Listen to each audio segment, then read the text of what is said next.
शिवजयंती उत्सव हा आमचा हक्क आहे आणि तो आपण मोठ्या उत्साहात साजरा होणार. जर पाटोळे नानांनी हायकोर्टातून रस्ता मोकळा करून दिला, यंदा आपणही आपल्या गावात शिवजयंती उत्सव साजरा करू शकतो. एक सत्य, संघर्षमय आणि ऐतिहासिक घटना.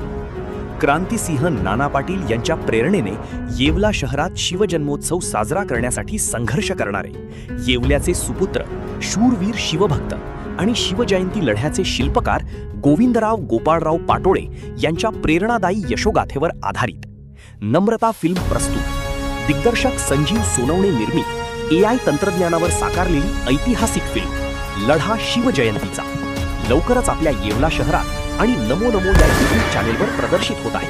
हा ऐतिहासिक संघर्ष आणि प्रेरणादायी प्रवास अनुभवायला विसरू नका. सौजन्य सुभाष गोविंदराव पाटोळे, युवराज सुभाष पाटोळे, शिवजयंती जन्मोत्सव समिती येवला.